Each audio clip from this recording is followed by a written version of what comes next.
adik-adik, halo papa mama, apa kabar? Saya anak Tuhan selalu gembira. Bertemu lagi dengan saya hari ini. Saya mengajak semua anak-anak yang ada di rumah untuk beribadah kepada Tuhan.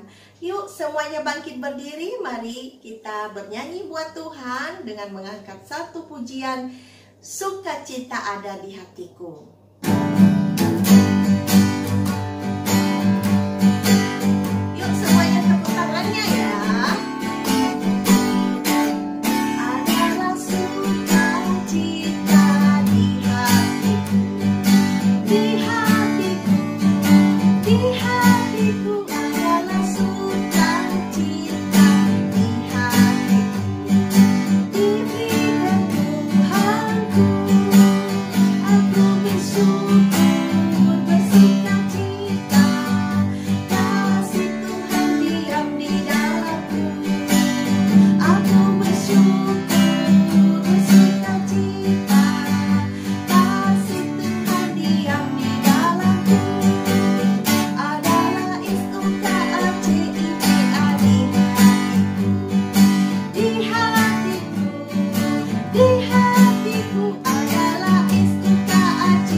Kembali, semuanya lipat tangannya, tutup matanya, mari kita berdoa.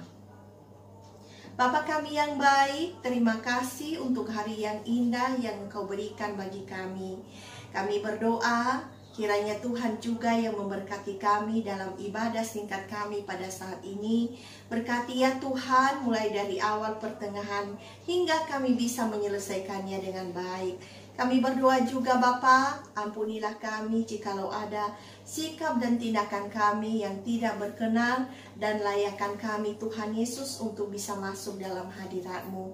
Kami akan mendengarkan cerita firman Tuhan, biarlah melalui firman Tuhan ini sungguh membuat kehidupan kami, terlebih adik-adik yang ada di rumah, bisa bertumbuh di dalam Tuhan Yesus Kristus saja. Terima kasih Tuhan, dalam nama-Mu kami menyerahkan ibadah ini. Dalam nama Yesus Kristus kami berdoa. Amin.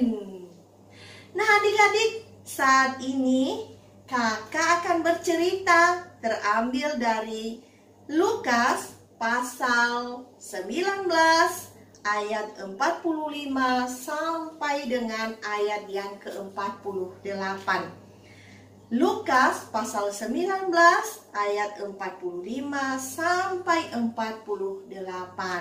Yang sudah bisa membaca Alkitab silahkan membaca, dan bagi anak-anak yang lain yang belum bisa membaca silahkan memberi pendengaran yang baik ya. Kakak akan menyampaikan ceritanya. Nah adik-adik, ketika hari raya Paskah orang Yahudi sudah dekat, Yesus berangkat ke Yerusalem. Ketika Yesus sampai di Yerusalem, maka tibalah Yesus dalam bait suci. Dan di sana didapatinya pedagang-pedagang lembu adik-adik, pedagang kambing domba, dan juga pedagang merpati, juga penukar-penukar uang duduk di situ. Kemudian adik-adik, Yesus membuat cambuk dari tali, lalu mengusir mereka semua dari bait suci. Yesus sangat marah adik-adik. Kenapa ya Yesus sangat marah saat itu? Karena bait suci sebagai tempat ibadah digunakan sebagai tempat untuk berjualan. Yesus sangat sedih sekali. Karena kenapa adik-adik? Karena bait suci sebenarnya adalah tempat Allah yang Maha Kudus. hadir di sana. Di mana adik-adik? Di dalam Matius pasal yang ke-21 ayat yang ke-13, di sana ada tertulis, rumahku akan disebut rumah doa. Nah adik-adik, benar ya apa yang dikatakan oleh Tuhan Yesus. Bait suci itu adalah tempat untuk berdoa kepada Tuhan, tempat untuk beribadah kepada Tuhan, dan Allah hadir di sana. Nah, adik-adik, kita juga punya gereja ya. Dan gereja itu, gedung gereja itu adalah tempat kita untuk beribadah. Tempat kita untuk menyembah Tuhan dan juga tempat kita untuk berdoa. Nah, adik-adik, ketika kita berada di gereja atau di bait Allah, kita juga semestinya harus menunjukkan sikap-sikap yang baik adik-adik. Sikap yang menghormati Allah yang Maha Kudus. Nah adik-adik, mungkin saat ini kita tidak melihat orang berjualan di dalam gedung gereja atau tempat kita beribadah. Namun seringkali adik-adik kita menunjukkan sikap tidak menghormati Allah yang Maha Kudus ketika kita berada di rumah Tuhan. Nah, sikap seperti apa ya adik-adik? Ada yang tahu nggak sih? Nah, kakak kan kasih tahu. Sikap-sikap itu adalah kadang-kadang kita sering membuang sampah sembarangan.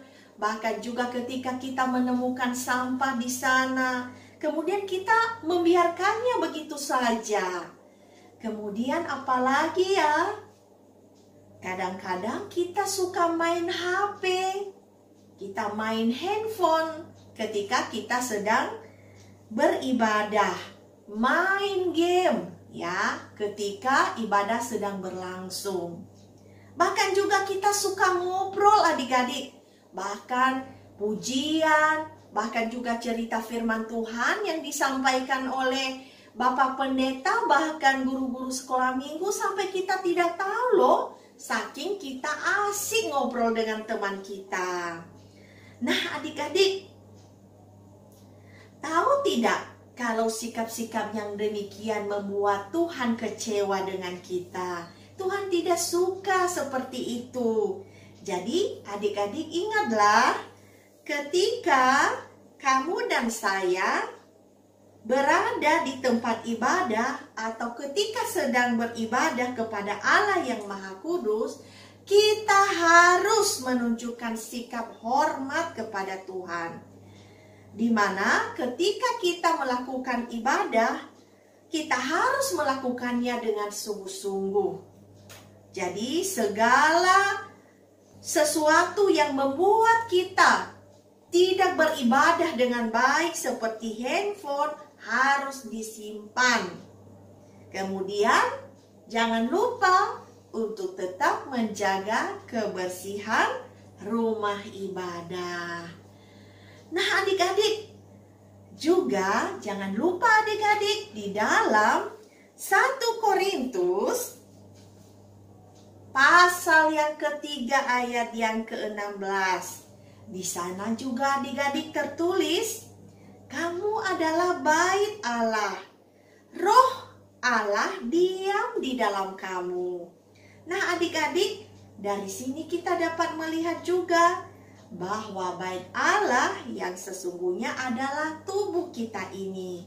Oleh karena itu adik-adik, mari kita tetap menjaga dan memelihara tubuh kita ini adik-adik, agar tetap kudus dan berkenan kepada Tuhan.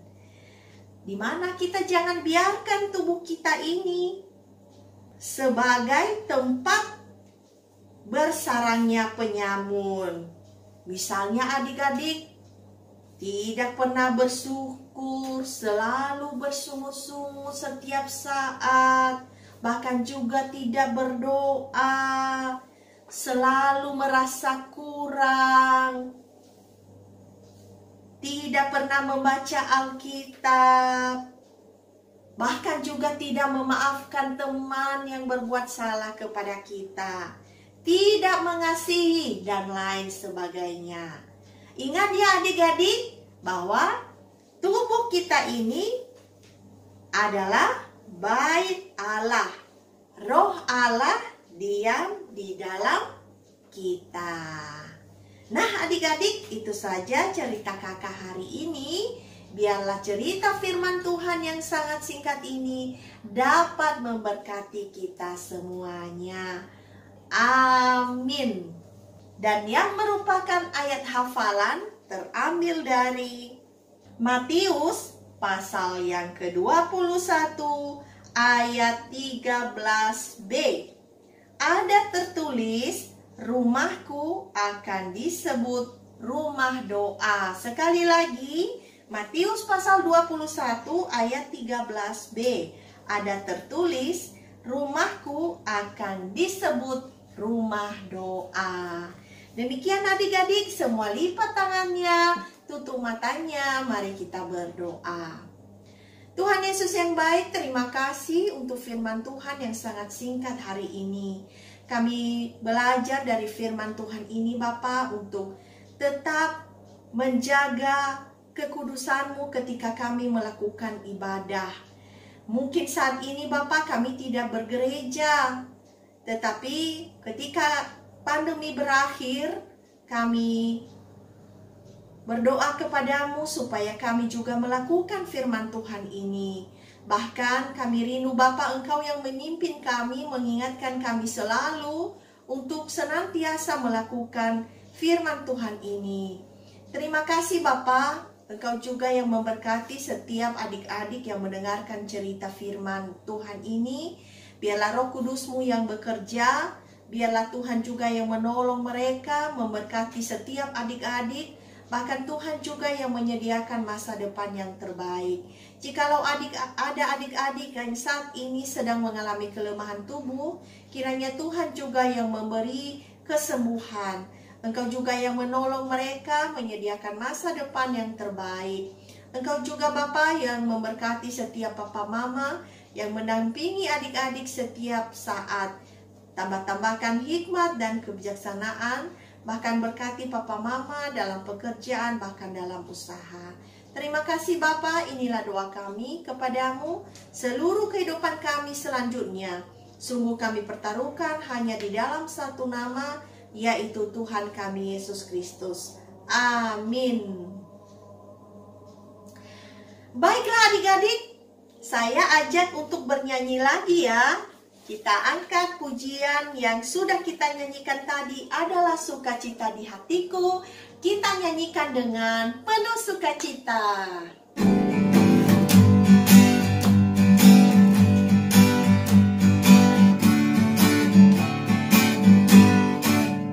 Adalah sukacita di hatiku, di hatiku, di hatiku. Adalah sukacita di hatiku, diberikan Tuhanku. Aku bersyukur, bersukacita, kasih Tuhan diam di dalamku. Aku bersyukur, bersukacita, kasih Tuhan diam di dalamku. Adalah sukacita di hatiku, di hatiku, di hatiku. Adalah sukacita di hatiku, diberikan Tuhanku. Aku bersyukur, bersukacita, kasih Tuhan diam di dalamku. Aku bersyukur, bersukacita, kasih Tuhan diam di dalamku. Baiklah adik-adik, sekian dulu untuk hari ini. Sampai bertemu minggu depan. Tuhan Yesus memberkati.